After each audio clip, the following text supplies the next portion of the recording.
Волонтеры из Якутска занимаются оказанием первой медицинской помощи бездомным животным. Как ни странно, спрос на этот вид услуг очень высокий. Только за сутки волонтеры принимают более 10 вызовов. С айболитами нашего времени встретился Дмитрий Тымыров. 24 часа 7 дней в неделю пациенты поступают с самыми разными диагнозами. Скорая помощь для животных работает так же, как их коллеги из службы 03.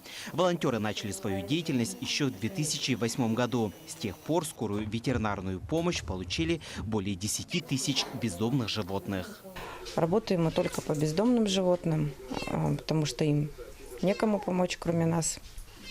Проблемы возникли, мы осенью закрылись, и вот недавно 1 апреля открылись, потому что проблемы возникли с передержкой животных. Каждый поступивший звонок волонтера обрабатывает сразу. Сигналов о помощи поступает в день по 10-12. Вызов поступил, нужно приехать. Чем быстрее, тем лучше, чаще всего, потому что либо после автоаварии, то есть либо после отравления животные, времени на них мало выделяется. Приезжаем, быстрый осмотр на месте повреждений, ну и доставка сюда, в ветеринарную станцию.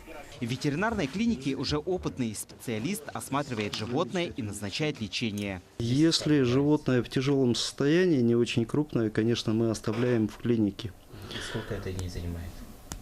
Стабилизация может занять от суток до 3, в зависимости, конечно, от патологии, что происходит с животным.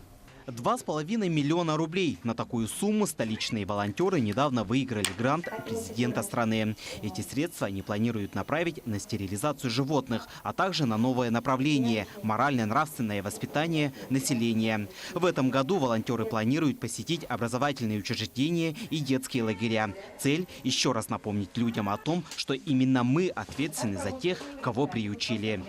Дмитрий Тымыров, Григорий Григорьев, Якутск.